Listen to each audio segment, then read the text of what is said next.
হয়ে গেছে ইন্টারনেটের সাথে। সবচেয়ে লজ্জাস্কর জিনিস হচ্ছে কি, যিনি বন্ধ করেছেন তিনি প্রতি 5 মিনিট 10 মিনিট অন্তর ফেসবুকে পোস্ট দেন পলক, আর আমরা যারা দূরে আছি আমরা বসে বসে পড়তেছি। তাহলে বিষয় হচ্ছে কি, আপনি ফেসবুক বন্ধ করছেন কার জন্য করছেন? আপনি তো নিজেই পোস্ট করেছেন। আমরা ইন্টারনেট বন্ধ করিনি, ইন্টারনেট বন্ধ হয়ে গেছে। ওরকমই দাঁড়ায় যে আপনার জন্য আপনি দেশের প্রতিনিধিত্ব করছেন, আপনি বলছেন আপনি পারছেন না, অথচ আপনি নিজেই ব্যবহার করছেন সেটা, যে মদ জুয়া গাঁজা সবার জন্য হারাম, শুধু আমার জন্য হালাল, এরকম বিষয়টা। আবার ছাত্রদের দিকে দেখেন, আন্দোলনে যারা এখন নেতৃত্ব দিচ্ছে, রাইট, তাদেরকে 2 দিন পর পর আপনি তুলে নিচ্ছেন। আপনার এক বাহিনী বলে আমরা নেইনি, আবার পরের দিন তারাই স্বীকার করে আমরা নিয়েছি। একবার বলে চিকিৎসার জন্য নিয়েছে, আরেকবার বলে নিরাপত্তার জন্য, আবার বলে তাদের সাথে কার সাথে যোগাযোগ হয়েছে তাদের সাথে তথ্য নিতে নিয়েছি, রাইট। আপনি যখন নানা রকম বিভ্রান্তিমূলক খবর বলেন, তখন দেশের মানুষের মনে স্বাভাবিকভাবেই প্রশ্ন আসে যে এই দেশ আসলে চালায় কে? এদেশে কি আসলেই কেউ কি আসলেই পরিচালক হিসাবে আসে, নাকি এটা আসলে অরাজক একটা দেশ? সেই সব বার্তা আপনারা দিচ্ছেন এক একবার, এক এক সময় এক এক জিনিস বলে।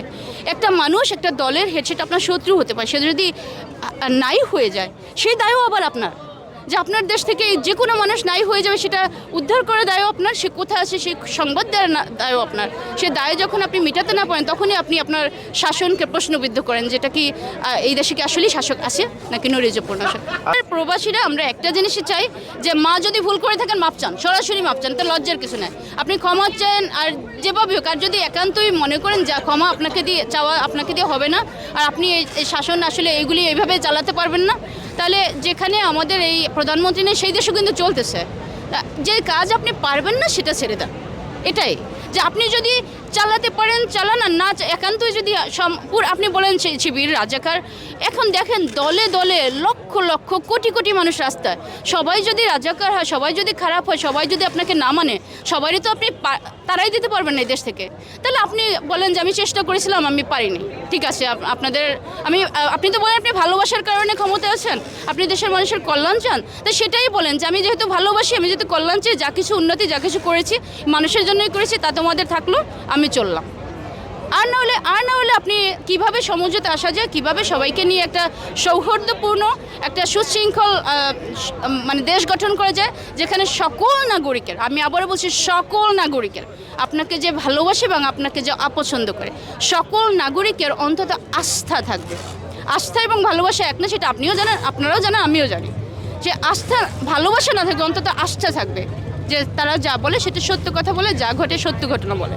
যে এইরকম একটা পরিবেশ অন্তত তৈরি করেন ভাঙা মন নিয়ে। কারণ আমরা বাংলাদেশে যাদের আমাদের জন্ম হয়েছে, আমরা বাংলাদেশ নিয়ে শুধু গর্বের খবরই শুনতে চাই, আমরা গর্বিত হতে চাই।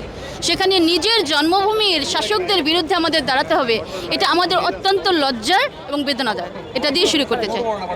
তো এখন বলতে পারেন যে কী নিয়ে তাহলে আমরা এই যে কাজটা আমরা কোনোভাবেই করতে চাইনি, যে দেশের শাসকদের বিরুদ্ধে দাঁড়ানোর মতো লজ্জাস্কর কাজ আমাদের কেন করতে হয়েছে, বাধ্য হয়ে করতে হয়েছে। কারণ দেশ বলতে কিছু নেই দেশের মানুষ ছাড়া। দেশের মানুষরা আমাদের সন্তান, আমাদের ভাই বোন, আমাদের বাংলাদেশি জন্মসূত্রে ওরা আমাদের ন্যাচারালি একটা বন্ডিং ওদের সাথে আমার আছে। আর আমরা যারা দূরে থাকি তাদের জন্য মায়াটা আবার আলাদা রকম বেশি থাকে। তখন যখন দেখি যে ন্যায়ের দাবিতে দাঁড়ানো আমাদের ছাত্রদের বিরুদ্ধে যেভাবে প্রথমে ছাত্রলীগ নামানো হলো, তারপর পুলিশ নামানো হলো, এরপরে বিজিবি, ফাইনালি আর্মি। এটা কার বিরুদ্ধে লড়ে? আর্মি দেশের সাথে, দেশের যুদ্ধ হলে বহিঃশত্রুর সাথে লড়ে। সেখানে কি এমন কাজ হয়েছে যে আর্মি দিয়ে বাংকার তৈরি করে, ঢাকা শহরে বাংকার, বালির বস্তা নামায় সেটার পিছনে দাঁড়ায় আর্মি ইউএনের যে ট্যাঙ্কগুলি ব্যবহার করে, সেই ট্যাঙ্কের মধ্যে থেকে গুলি ছুটতে হলো আমাদের সন্তানদেরকে। এরা একান্তই শিশু। একটা ছেলে কলেজে উঠেছে, একজন হাই স্কুলে, সেই সব শিশুরা যখন রাস্তা নেমে যায়, তখন তাদেরকে কি গুলি করে সমাধানে আসা যায়?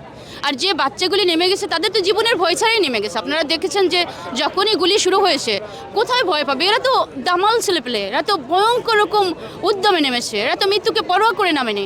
দেখেছেন যে ওদেরকে বুক খুলে দিতে হলে বুক নিশানা করতেন, ওরা একটা শার্টের বুতাম খুলে দাঁড়ায় গেছে হাত তুলে, যে এই বুক এইখানে মারলে এইখানে মার, সাহস থাকে তো, রাইট? সো এইখানে কিন্তু দুইটা জিনিস, একটা হচ্ছে তাদের দেশের প্রতি প্রচণ্ড রকম ভালোবাসা, যে প্রচণ্ড রকম জেদের সাথে ভালোবাসা। কতটা বিশ্বাস থাকলে বন্দুক করে নলে বুক দিয়ে দেয়, কারণ বিশ্বাস কিন্তু সে কিন্তু এই জন্য দাঁড়ায়নি যে শত্রু আমাকে গুলি করবে, সে দাঁড়িয়েছে যে এতটা আত্মবিশ্বাস ভালোবাসার দাবি নিয়ে যে পারলে আমার এই গুলি কর, তুই তো পারবি না কারণ তুই তো আমার বাবা মা, আমি তো তোর সন্তান, পারলে আমাকে গুলি কর। তো সেই সন্তানের বিশ্বাস ভঙ্গ করে, সমস্ত দেশের বিশ্বাস ভঙ্গ করে সেই সন্তানের বুকেই গুলিটা মারলো এবং একের পর এক মেরে যাচ্ছে। শত শত আমাদের ছেলেপেলে মারা গেল, হাজার হাজার সন্তানরা এখন জেলে কাটাচ্ছে, ইসে কাটাচ্ছে হসপিটালে। শুধু তাই না, এত কিছুর পরেও আবার যতগুলি শত শত মামলা হলো, সে মামলা বাদীকে গুলি করলো পুলিশ, বাদীও পুলিশ, মারলো ছাত্রলীগ, বাদীও ছাত্রলীগ। কারা আসামি? যারা গুলি খেলো, যারা কাটাচ্ছে তারাই আবার আসামি। এভাবে কি কখনো সন্ধি হয়? এভাবে কি দেশ চালানো যায়? যায় না। প্রধানমন্ত্রী যদি মায়ের জায়গায় থাকেন, তাকে খুঁজে বের করতে হবে পথ কি। মা হিসেবে আমরা ভুল করি না, আমি 3 বাচ্চার মানা, আমি ডেলি কতবার বাচ্চাদের কাছে ক্ষমা চাই, খামাকেও ক্ষমা চাই। অনেক সময় বলি যে বাচ্চারা তোদের যে জীবন দেওয়ার কথা ছিল আমি সেটা দিতে পারিনি, মা হিসেবে আমার ব্যর্থ মনে করিস না, এটাও তো এক ধরনের ক্ষমা চাই। আমি তো ধরি মারি না বাচ্চাদেরকে। প্রধানমন্ত্রী যদি মায়ের জায়গায় থাকেন, তিনি কি ওদের কাছে ভুল যদি করেই থাকেন উনি মাপ চাইতে পারেন না? মাপ চাইলে কি উনি ছোটো হয়ে যাবেন? ছোটো হয়ে যাবেন। এই বাচ্চাগুলির মনের মধ্যে দরদ সৃষ্টি হয়, যাক মা ভুল করেছে মাফ করে দে, সেটা না করে উনি আরও কঠোরতার হুমকি দেন, রাইট? কঠোরতার সর্বোচ্চ হুমকি মৃত্যু। এরা তো মারা যেয়ে দাঁড়ায় আছে, এরা তো মরার জন্য দাঁড়ায় আছে।